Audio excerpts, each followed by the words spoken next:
Değerli izleyicilerimiz, Almanya'da maalesef içinde Türklerin de yer almış olduğu büyük bir dolandırıcılık çetesi çökertildi. Özellikle Alman emeklileri telefonla arayarak kendilerini polis, komiser vesaire gibi tanıtarak bu insanları korkutan ve paranızın bulunduğu bankada memurlar paranızı her an çalabilir diyen, paranızı çekin bize getirin diyen, insanları bir şekilde ikna eden, ikna kabiliyeti yüksek olan bir çete çökertildi. Bir ayağı Türkiye'de bulunan bu çete çok iyi Almanca konuşan insanları seçerek kurbanlarını ağına takıyor. Bununla ilgili olarak bugüne kadar yaklaşık 300 bin euro dolandırıcılık yapan bir kişiyi yakaladı. Ardından da bu paraların ne olduğunu, nasıl bir teşkilat kurduklarını çorap söküğü gibi ortaya çıkardı. Bakın, bu konuyla ilgili olarak Almanya'da yaşayan Hamdi M. adlı kişi ticari çete dolandırıcılığı yaptığı gerekçesiyle cezaya çarptırıldı. Peki bu kişiler kurbanlarını ağlarına nasıl takıyorlar ve neler yapıyorlar? Lütfen bunu sonuna kadar dikkatli bir şekilde dinlemenizi rica ediyorum. Olmaz demeyin arkadaşlar. Bir gün basiretiniz bağlanır, bir şey olur. Başınıza Allah korusun böyle bir şey gelir. Bakın. Türk çağrı merkezlerinden yaşlı emeklileri arayan bu hokkabazlar, dolandırıcılar, K4 soygun departmanından arıyorum, ben komiser bilmem kim diyorlar. Ardından mağdurlara çeşitli hikayeler anlatıyorlar ve mağdurları inandırıyorlar. Şimdi bu konuyla ilgili Münih'te 66 yaşındaki bir Alman bakın nasıl ifade veriyor. Diyor ki bütün gece beni aradılar. Anlattıkları her şeye inandım ve çok korktum diyor. Mağdur dolandırıcılar tarafından Şehir Bankası'na gidiyor. Birikim kasasında bulunan 48 bin eurosunu çekiyor ve getiriyor. Parayı ve 100 gram külçe altını Cumhuriyet Savcılığı'nın koruma altına alınması için dolandırıcıya teslim ediyor. Sözde adamlar Cumhuriyet Savcılığından, işte polisler bunlar, geliyorlar, onun parayı saklayacaklar. Şimdi çete bunun için bir kurye kullanıyor. Bu kuryenin adı Hamdi M. Türk. Lojistikçi diyorlar bunu, çetenin lojistikçisi. Mahkemede nasıl ifade veriyor bu dolandırıcı? Bakın, Hamdi M. diyor ki her zaman Bremen ya da Berlin'e giderdim. Karşılığında ise 500-700 euro alırdım. Kurbanların paralarını alıyor, çeteye getiriyor. 500-700 euroya bunu yapıyor. Münih başta olmak üzere pek çok yerde bu dolandırıcılığı yaptım diyor. İlk başta bunun bir dolandırıcılık olduğunu bilmiyordum diyor. Bu işi Türkiye'den bir arkadaşım için yapıyordum. Bu paranın ısıtma ve elektrik faturalarıyla ilgilenen bir çağrı merkezinden geldiğini söylediler.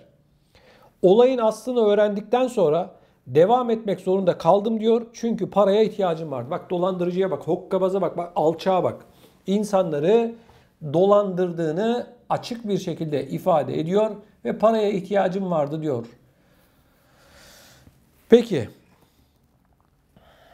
bu soruşturma sonrasında az önce anlatmış olduğum yaşlı Alman'ın sadece parasının bir kısmı ödendi, ancak Alman korkuyu ve psikolojisini düşünün yaşamış olduğu neler var. Şimdi bakın değerli izleyicilerim, özellikle çağrı merkezlerinden biz şuyuz buyuz diye Türkiye'de çok sayıda dolandırıcı var, bunu biliyoruz. Şimdi bu dolandırıcılar uluslararası bir statüye getirdiler kendilerini.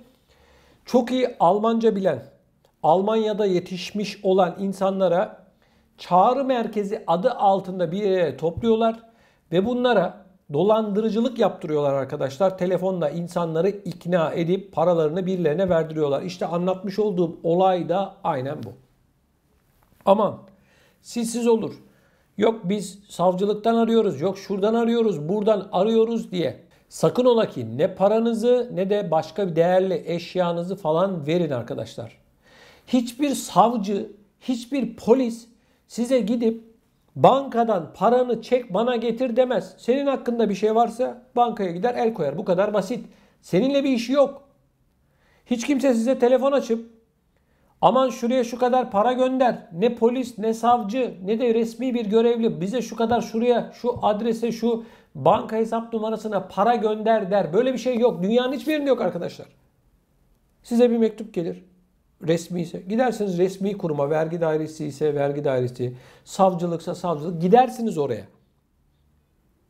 Anlatabiliyor muyum? Yani buradaki olay, sakın ola ki, bakın hani bu hokkabazların olayını niye anlatıyorum biliyor musunuz? Beni izleyenler arasında emekliler olabilir ya da annesi babası ileri yaş grubunda olanlar olabilir, onları uyarsın diye. Türkiye'de duyuyoruz mesela, diyorlar ki sakın bunu çocuklarına söyleme, tehdit ediyorlar.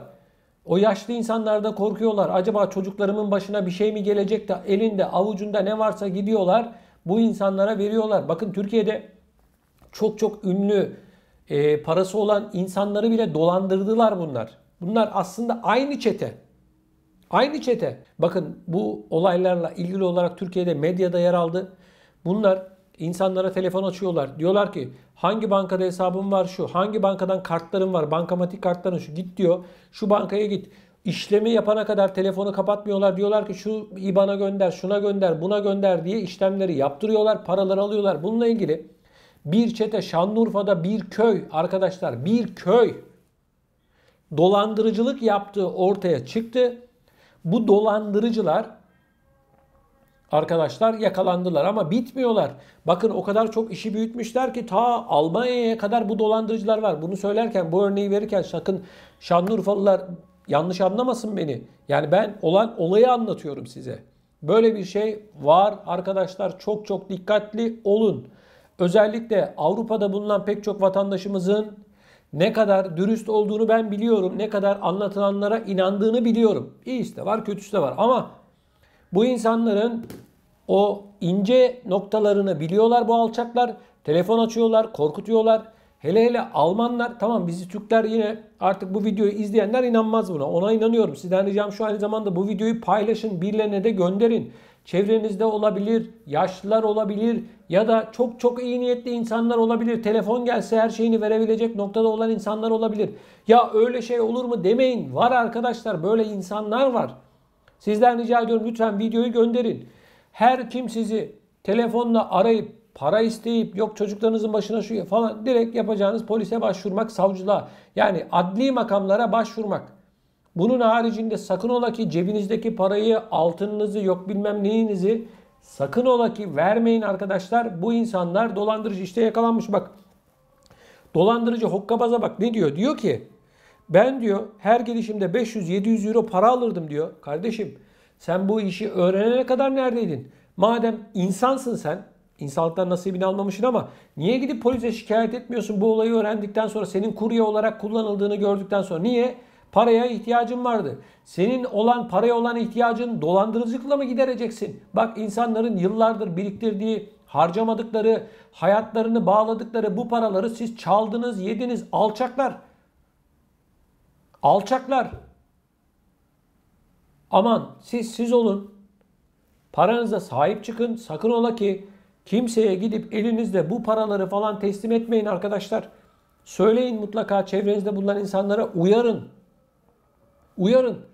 Değerli izleyicilerimiz, bu benzer olayla ilgili olarak bakın benim bir arkadaşımın başına geldi. Olay şu. Telefon açıyorlar. Diyorlar ki annesine, bu arkadaşımın annesine, senin çocuklarının bilmem ne terör örgütüyle alakası var. Eğer bize şu kadar para vermezsen senin çocuklarını tutuklayacağız diyorlar. Bakın. Kadıncağız da tabii mevzu çocuk olunca korkuyor. Elinde avucunda ne para varsa gidiyor bunlara bir şekilde elden teslim ediyor arkadaşlar. Ve bu dolandırıcılar da bakın kimin bankada parası var biliyorlar arkadaşlar. Yani bankalarda da bunların adamları var. Biliyorlar. Kadının parasını bunlar alıyorlar, çalıyorlar, yiyorlar. Tabii iş işten geçtikten sonra olay ortaya çıkıyor ama ortada hiçbir şekilde kimse yok. Yani arkadaşlar öncelikle kendimizi, çocuklarımızı, ailemizi mutlaka bu ve benzeri konularla ilgili olarak uyarmamız ve dikkatli olmamız gerekiyor. Kötü insanlar hiçbir zaman bitmedi. Dünya var olduğundan beri kötü insanlar var. Allah kimseyi karşılaştırmasın. Ayrı bir şey ama bizim de tedbirli olmamız gerekiyor. Aksi halde inanın bana bu ve benzeri olayların sonu gelmeyecektir. İşte görüyorsunuz. Yaşlıları, Almanları, Türkleri hiç fark etmiyor. Herkesi ağlarına takıyorlar. Tuzak kuruyorlar resmen. Allah kötü insanlardan bizi, herkesi korusun arkadaşlar. Mutlaka bu videoyu arkadaşlar sevdiklerinizle paylaşın. Çevrenizde paylaşın. Uyarsınlar. Olmaz demeyin arkadaşlar. Herkesin başına gelebilir. Aman dikkatli olun derim. Bunun yanı sıra sizden bir ricam var. Arkadaşlar daha fazla insana ulaşabilmemiz için mutlaka videolarımızı beğenmenizi rica ediyorum. Like atmanızı rica ediyorum. Kanalımıza da mutlaka abone olmanızı sizlerden bekliyorum.